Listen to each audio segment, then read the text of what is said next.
ketika ada pernyataan bahwa ada pihak yang seolah-olah sudah melupakan jasa Pak Jokowi, padahal budaya bangsa kita adalah satu budaya yang mentradisikan untuk menghargai dan menghormati para pemimpin-pemimpin terdahulu. Yang harus kita akui, ini seakan-akan sudah menjadi hukum alam, semacam sunnatullah. Siapapun di negara kita ini, kalau sudah tak lagi menjadi orang penting, tak lagi menjadi pejabat publik di negara kita, ada kecenderungan ditinggalkan oleh siapapun. Bismillahirrahmanirrahim. Assalamualaikum warahmatullahi wabarakatuh. Bagi saya cukup menarik mengikuti statement dari Pak Luhut Binsar Panjaitan yang saya kira statementnya itu diunggah melalui media sosialnya di akun Instagram sesaat setelah bertemu dengan Jokowi beberapa waktu yang lalu. Salah satu statement Luhut yang menurut saya menarik ya untuk diperbincangkan adalah ketika ada pernyataan bahwa ada pihak yang seolah-olah sudah melupakan jasa Pak Jokowi, padahal budaya bangsa kita adalah satu budaya yang mentradisikan untuk menghargai dan menghormati para pemimpin-pemimpin terdahulu. Saya kira unggahan pernyataan Pak Luhut di Instagramnya ini kan menjadi perbincangan yang cukup serius dan pastinya ada pro dan kontra, termasuk juga menebak apa sebenarnya substansi, apa sebenarnya hal-hal yang dimaksud melupakan jasa Pak Jokowi. Itulah yang saya sebut menjadi salah satu isu politik yang perlu untuk kita perbincangkan dan tentu saja untuk kita tafsirkan. Pertama, apakah pernyataan Pak Luhut Binsar Panjaitan yang mengatakan bahwa cukup sedih karena sangat kelihatan atau ada pihak-pihak yang mudah melupakan jasa Pak Jokowi, apakah ini dikaitkan dengan belakangan ini begitu banyak serangan-serangan yang cukup agresif dialamatkan kepada Pak Jokowi sebagai mantan Presiden Republik Indonesia, dan itu seakan-akan melupakan jasa Pak Jokowi sebagai mantan Presiden Republik Indonesia yang mungkin bagi Pak Luhut dan para pendukungnya, Jokowi adalah pemimpin yang hebat, pemimpin yang top, pemimpin yang sebenarnya dalam banyak hal sudah begitu banyak berbuat untuk bangsa dan negara. Tapi setelah Jokowi tak lagi presiden, rasa-rasanya memang serangan ke Jokowi itu kok tanpa henti dan bahkan semakin agresif. Mulai dari misalnya gugatannya terkait dengan ijazah, kemudian juga misalnya serangan-serangan kepada keluarga besarnya seperti usulan soal pemakzulan wakil presiden dan seterusnya dan seterusnya.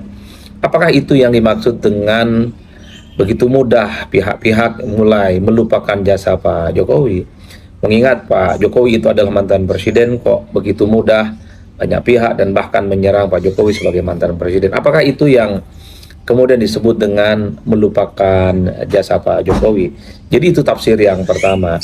Nah, yang kedua, apakah yang dimaksud dengan seolah-olah mudah melupakan jasa Pak Jokowi itu dikaitkan dengan orang-orang di sekitar Pak Jokowi yang kelihatan tidak lagi pasang badan, tidak lagi menjadi garda terdepan untuk memberikan pembelaan ketika misalnya begitu banyak serangan-serangan yang datang ke Jokowi ya, mulai dari ijazah lah, mulai terkait dengan pemakzulan wakil presiden dan seterusnya dan seterusnya. Kalau kita mau jujur, sebenarnya orang-orang yang selama ini berada di sekitarnya Pak Jokowi, terutama ketika Jokowi masih jadi presiden, memang tidak terlampau kelihatan untuk memberikan pembelaan. Jadi apakah ini yang kemudian disebut bahwa sangat mudah sekali ketika Jokowi tak lagi jadi presiden, seolah-olah jasa-jasa yang diberikan kepada orang-orang yang ada di sekitarnya itu secara perlahan sudah mulai melupakan bagaimana Jokowi sebagai orang yang mungkin cukup berkontribusi memberikan posisi-posisi strategis. Kalau kita mau jujur ya, sebenarnya orang-orang yang selama ini cukup identik dengan Jokowi, orang yang paling Jokowi dibandingkan dengan yang lain sepanjang Jokowi berkuasa, memang tidak terlampau kelihatan pasang badan ketika begitu banyak serangan-serangan datang bertubi-tubi. Bahkan kalau kita mau jujur juga, sebenarnya pada level partai politik per hari ini satu-satunya partai yang sepertinya tegak lurus dan istiqomah bersama dengan Jokowi hanyalah PSI. Sementara partai-partai yang dulu cukup dekat dengan Pak Jokowi adalah partai yang ya harus diakui juga tidak pernah memberikan dukungan apapun, pembelaan apapun ketika misalnya Jokowi itu diserang dari berbagai penjuru mata angin, termasuk isu-isu apapun yang berkembang ya.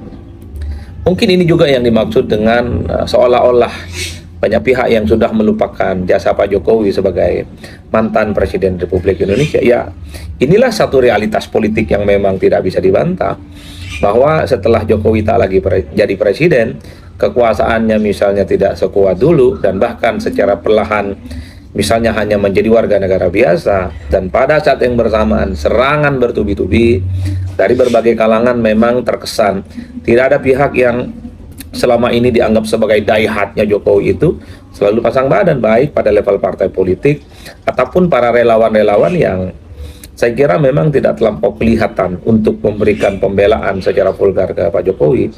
Bahkan kalau mau jujur ya, relawan-relawan yang belakangan ini sering memberikan dukungan, suka pasang badan ke Pak Jokowi ketika diserang dari berbagai penjuru mata angin, sebenarnya adalah pemain-pemain pelapis, bukan pemain-pemain utama ya. Oleh karena itu, inilah yang kemudian ditafsirkan oleh publik. Apa yang sebenarnya dimaksud oleh Luhut Binsar Panjaitan, bahwa ada pihak-pihak yang seolah-olah sudah melupakan apa yang dilakukan oleh Pak Jokowi. Jangan-jangan ini dikaitkan dengan orang yang dulu sempat dibesarkan oleh Jokowi, orang-orang yang mungkin diberikan jabatan dan kenyamanan oleh Pak Jokowi, menikmati kekuasaan. Tapi setelah Jokowi tidak lagi jadi presiden, setelah tak lagi berkuasa, terjadi begitu banyak serangan-serangan yang bertubi-tubi. Disitulah kemudian muncul satu statement yang disebut dengan seolah-olah melupakan jasa Pak Jokowi. Itu tafsir yang kedua ya.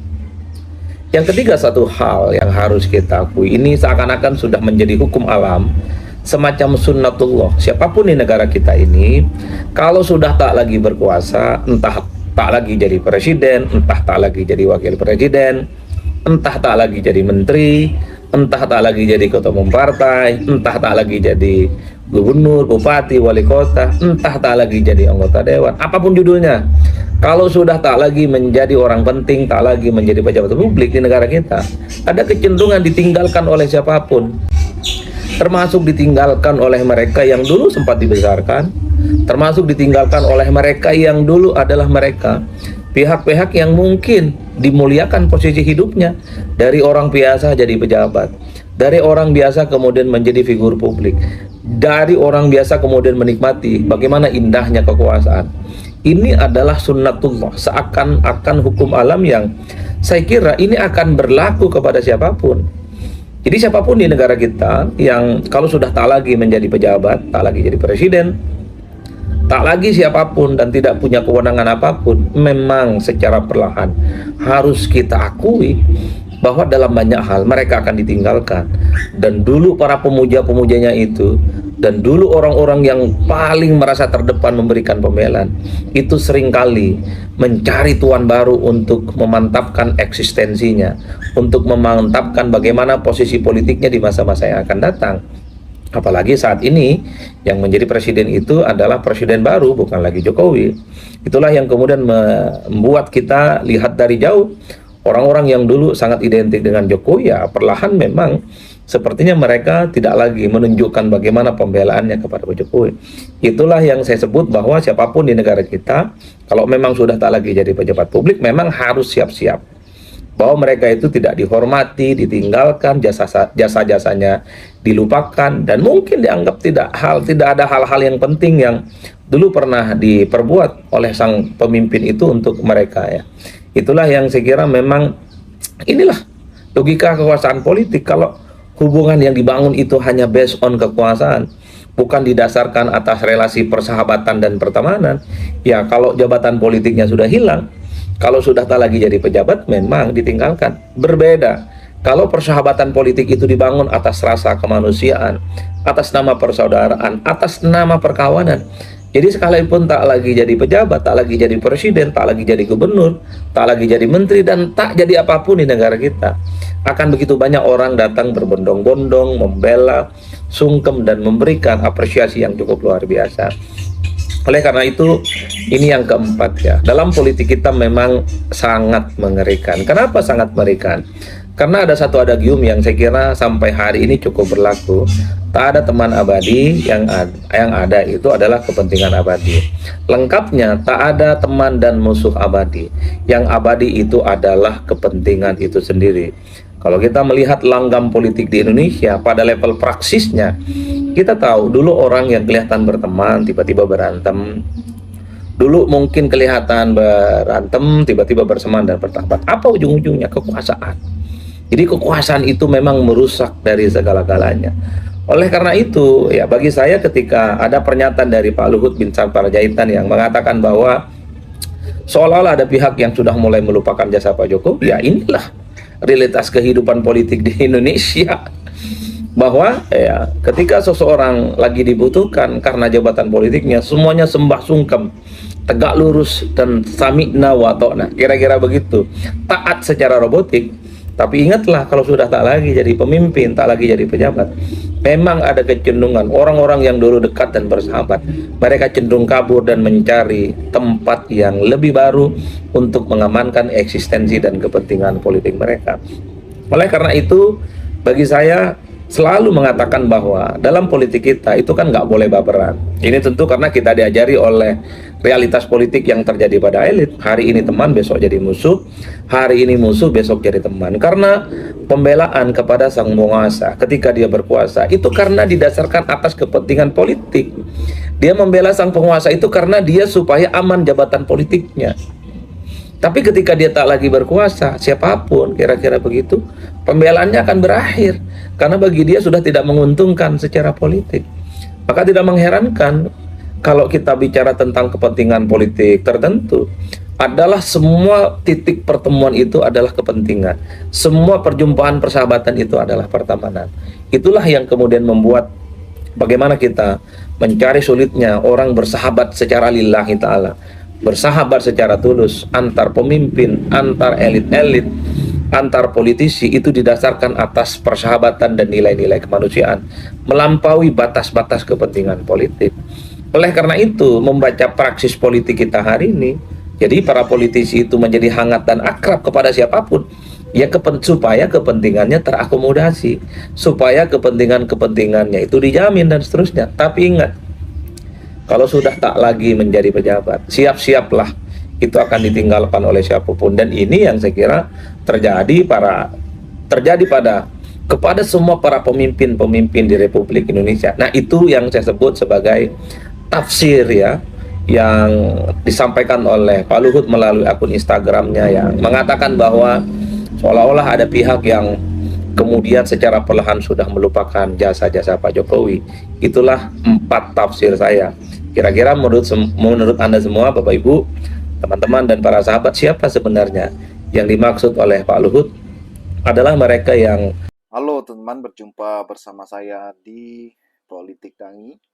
Ya, menarik bagaimana pernyataan dari Luhut bin Sarpanjaitan LBP yang sedang viral. Yaitu seolah-olah ada orang yang melupakan jasa Pak Jokowi, teman-teman. Seolah-olah ada yang melupakan apa yang pernah dilakukan Pak Jokowi untuk Indonesia selama 10 tahun ini. Kita harus akui bahwa memang Pak Jokowi, ya, bagaimanapun adalah presiden ke-7 yang sudah berbuat ya untuk Indonesia selama 10 tahun beliau menjabat ya. Namun apa yang dilakukannya 10 tahun ini tercoreng dengan apa yang telah dilakukannya dalam 1 tahun terakhir di jabatannya, yaitu ya sudah menjadi rahasia umum lagi kalau Gibran ya, sebagai anak dari Jokowi itu maju di Pilpres 2024 kemarin dengan mengubah syarat pencalonan ya melalui pamannya di MK. Inilah yang dilihat masyarakat, yang dilihat rakyat ya. Ya, kita tahu memang Pak Jokowi sudah melakukan banyak hal. Namun yang menjadi bulan-bulanan rakyat saat ini adalah bagaimana bobroknya konstitusi di obok-obok, bagaimana Gibran menjadi wakil presiden yang benar-benar usianya belum genap ya, malah dipaksakan. Dan terlihat lagi bagaimana anaknya Kaisang baru 2 atau 3 hari menjadi eh, PSI ya, anggota PSI, langsung diangkat menjadi ketua umum, teman-teman. Inilah kenapa banyak rakyat marah ya kepada Jokowi ya, dan hampir tidak ingat lagi apa yang telah dilakukannya dalam 10 tahun ini. Yang diingat hanyalah bobroknya. Bagaimana menurut kalian?